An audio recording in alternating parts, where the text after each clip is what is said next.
আসসালামু আলাইকুম। বাংলাদেশি মম রুমে চ্যানেলে আপনাদের সবাইকে আরও একবার স্বাগত জানাই। কেমন আছেন সবাই? আই হোপ সবাই ভালো আছেন। সবার সুস্বাস্থ্য কামনা করে বরাবর মতো আজও একটি নতুন ব্লগ ভিডিও নিয়ে চলে আসলাম। আশা রাখছি ভিডিওটি আপনাদের কাছে একটু হলেও ভালো লাগবে। একটি লাইক দিয়ে পুরো ভিডিও জুড়ে থাকার অনুরোধ রইল। ক্যামেরার সামনে আমরা যতটুকু পরিপাটি গোছানো থাকি, কিন্তু ক্যামেরার বাইরেও আমাদের নিজস্ব একটা লাইফস্টাইল আছে। দেখতে পাচ্ছেন একেবারে অগোছালো লন্ডভন্ড হয়ে আছে আমার খাটটা, যেটা কিন্তু আমরা অনেকে ক্যামেরার সামনে আনতে চাই না। যাই হোক, যেটাই আমার সাধারণ জীবনযাপন সেটাই আপনাদের সাথে সবসময় শেয়ার করে এসেছি। পরবর্তীতেও এই ধরনের সাধারণ জীবনযাপনে শেয়ার করব। এখন যেহেতু রমজান মাস চলতেছে, সব বেবিদের জন্য ডাইপারের পরিমাণ একটু বেশিই লাগে। এটা শুধু আমার না, সব বেবিদের মায়েদের একই অবস্থা। রমজান মাসের জন্য বড় 2 প্যাকেট ডাইপারে নিয়ে এসেছি। ভাবলাম এগুলো দিয়ে চলে যাবে রমজান মাসটা।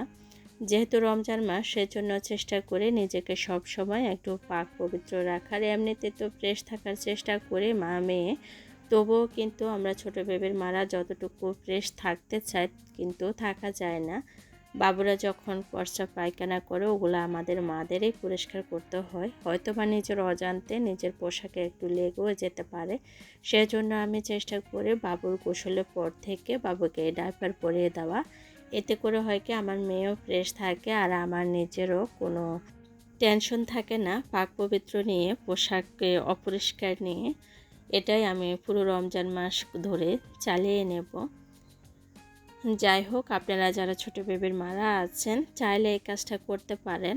আমার মনে হয় যদি গোসলের পর থেকে ডাইপার পরিয়ে রাখা হয়, অনেক বেশি সুবিধা হয় ছোট বেবির মাদের। যাই হোক, আমি আমার সুবিধার কথাটা আপনাদের সাথে শেয়ার করলাম। আর যারা ছোট বেবির মা আছেন, তারা কিন্তু ট্রাই করে দেখতে পারেন। যেটা বলছিলাম আর কি, ক্যামেরার সামনে কিন্তু আমরা সব কিছু আনতে চাই না। দেখতে পেলেন আমার খাটের লন্ডভন্ড অবস্থা, এগুলো গুছিয়ে নিতেছি। ছোট বেবি থাকলে ঘরে ধরনের অগোছালো হবে, এর চেয়েও বেশি হবে। এটা খুবই স্বাভাবিক এবং কমন একটি বিষয়, যেটা আমি মনে করি। আগে কিন্তু এটা জানতাম না। এখন নিজের ঘরে যেহেতু বেবি এসেছে, আল্লাহ পাক আমাকে সন্তান দান করেছে, সেই জন্য কিন্তু এখন নিজে জানি। আর এগুলাকে আমি অনেক বেশি উপভোগ করে, আমার কাছে খুবই ভালো লাগে। আমার মেয়ে যখন এগুলো একেবারে ছড়িয়ে ছিটিয়ে রাখে, খেলাধুলা করে, তো নিজের কাছে অনেক বেশি ভালো লাগা কাজ করে। আজ এক জায়গায় মামিয়ে ঘুরতে যাব, নাকি কোথায় যাব, যাই হোক সেটা আপনাদের সাথে সবই শেয়ার করব। তবে এর আগে বলতেছি সবার উদ্দেশ্য, আপনারা যারা এখনও পর্যন্ত ভিডিওটি কন্টিনিউ করতেছেন, প্লিজ ভিডিওতে একটা লাইক দিয়ে আমার চ্যানেলটি সাবস্ক্রাইব করে চ্যানেলের সাথে থেকে যাবেন সবসময়ের জন্য। চ্যানেলের পাশে থাকা বেল বাটনটা অল অপশনে প্রেস করে রাখবেন। এতে করে যখন আমি নিত্য নতুন ভিডিও আপলোড করব, সাথে সাথে আপনাদের কাছে নোটিফিকেশন চলে যাবে।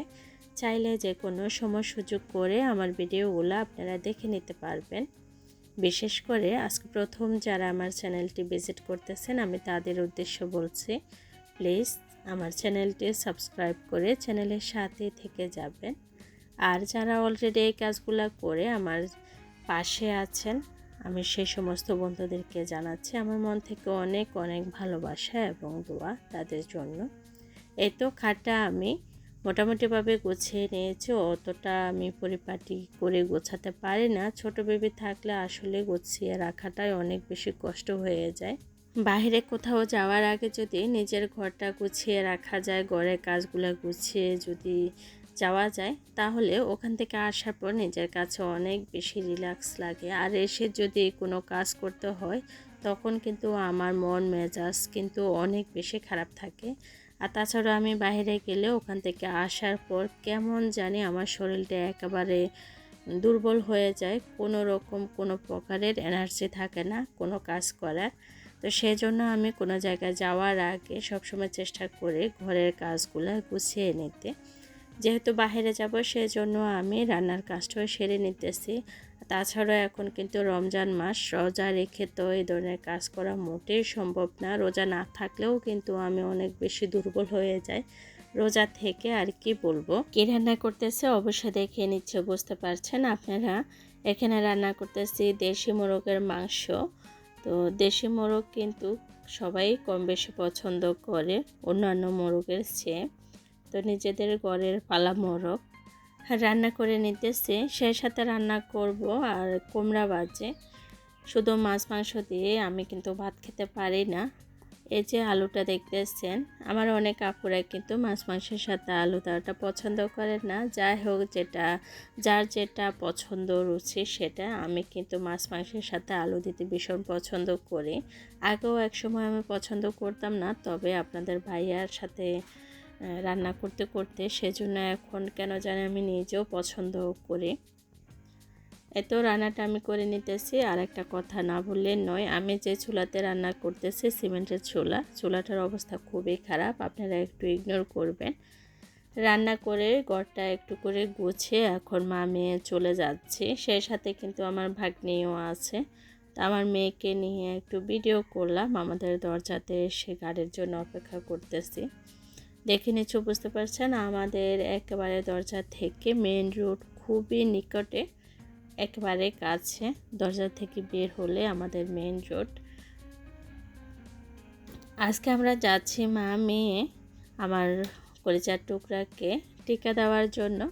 যেহেতু বাবু 16 মাস পূর্ণ হলো, তো অনেকটা টিকা কিন্তু গ্যাপ গিয়েছে। আজকে কিন্তু সর্বশেষ টিকা আমার রামেসা পাকে।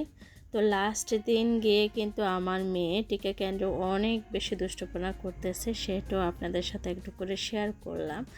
আমার অনেক আপুরাই কিন্তু জানেন আমার কলেজের টুকরাটা অনেক বেশি দুষ্টপনা করে আমার সাথে।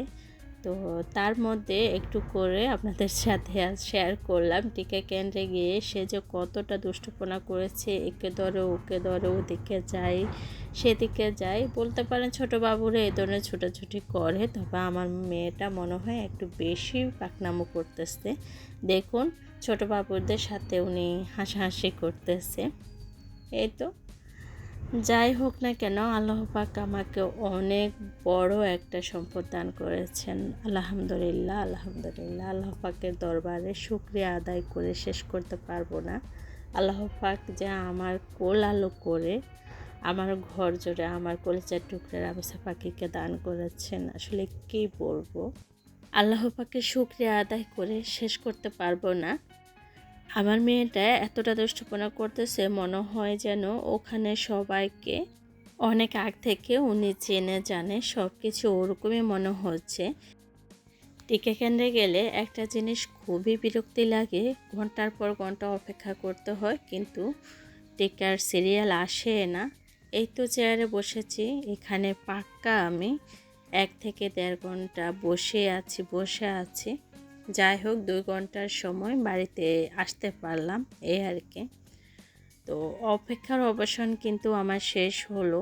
অনেক বেশি বোরিং ফিল করতাম যখন টিকা দিতে যেতাম আর কি। ওখানে অবশ্য অনেক ভাবিরা আসতো, আপুরা আসতো, সবার সাথে গল্প হতো। তবুও গল্প কতক্ষণই বা আর করা যায় অচেনা অজানা মানুষদের সাথে। দেখতে পাচ্ছেন আমার মেয়ের তো সবাই চেনা জানা, ও কিন্তু এদিকে ওদিকে ছুটাছুটি করে, অন্যান্য ছোট বেবিদের জুতা খুলে নেয়, জামা টেনে দেয়, এগুলা করতেছে। আর সবাই হাসাহাসি করতেছে আমার মেয়ের দুষ্টপনা দেখে। যাই হোক অবশেষে টিকা দিয়ে চলে আসতেছে মা মেয়ে। আমার মেয়ে কিন্তু আমার কোল থেকে নামিয়ে বলতেছে উনি হাঁটাহাঁটি করবে। এখনও তো কথা ওভাবে বলতে পারতেছে না, তবে উনি বোঝাতেছে উনি হাঁটবে। তো ওকে একটু করে নামিয়ে দিলাম, হাঁটতে হাঁটতে মা মেয়ে আসতেছে, এই আর কি। সবাই কিন্তু আমার কলেজের টুকরা রামেসা পাখির জন্য দোয়া করবেন, যাতে আল্লাহ পাক তাকে নেক হায়াত দান করে আর বড় হয়ে যাতে সে সৎ একজন মানুষ হয়, সেটাই সবাই দোয়া করবেন। এখন রাতের বেলা এসে তো আমি একেবারে ক্লান্ত হয়ে পড়েছি, কি আর বলবো আপনাদেরকে। আর ভিডিও করিনি, কোনো রকম একটু করে ইফতার করে নিয়েছি, বাবুকে ঘুম পাড়িয়ে দিয়েছি রাতের বেলা। এখন নামাজ শেষ করে আমি কাজ করতে করতে ড্রয়ার খুলে দেখতেছি লজেসটা চোখে পড়লো।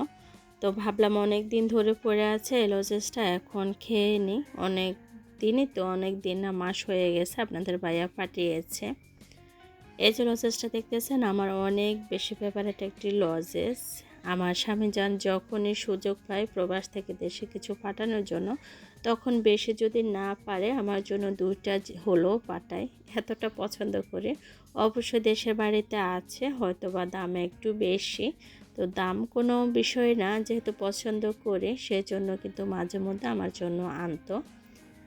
তো প্যাকেটটা খুললাম, আমি খুলে দেখতেছি লজেসের অবস্থা খুবই খারাপ হয়ে আছে। এই লজেসগুলো ফ্রিজে রাখতে হয়, তাহলে কিন্তু কোনো সমস্যা হয় না। যেহেতু এখন গরম পড়তেছে সেই জন্য লজেস একেবারে কেমন জানি হয়ে আছে। এটা অবশ্যই ফ্রিজে রাখলে ঠিক হয়ে যেত, তো ফ্রিজে আর রাখবো না, যেভাবে আছে এভাবে খেয়ে নেব, এই আর কি। আর সে সাথে আপনাদের কাছ থেকেও বিদায় নিয়ে নেব লজেস খেতে খেতে। যদি চান আপনারাও একটু খেয়ে নিতে পারেন। অবশ্য লজেসটা অনেক বেশি ছাড়িয়ে গিয়েছে উপর থেকে। এই তো স্বামীজানের পাঠানো লজেস খেতে খেতে আপনাদের সবার কাছ থেকে আজকের মতো এখানে বিদায় নিচ্ছি। ভিডিওটি কেমন লাগলো অবশ্যই আপনাদের মূল্যবান মতামত জানাতে কিন্তু ভুলবেন না। আর যদি ভালো লাগে প্লিজ ভিডিওতে লাইক দিয়ে চ্যানেল সাবস্ক্রাইব করে চ্যানেলের সাথে থেকে যাবেন। সবার সুস্বাস্থ্য কামনা করে আজকের মতো এখানে বিদায় নিচ্ছি। পরবর্তী ভিডিও দেখার আমন্ত্রণ জানিয়ে, ভিডিওতে যদি কোনো ভুল ত্রুটি হয়ে থাকে সবাই ক্ষমা সুন্দর দৃষ্টিতে দেখবেন। সবাই ভালো থাকবেন। আসসালামু আলাইকুম। Thanks for watching.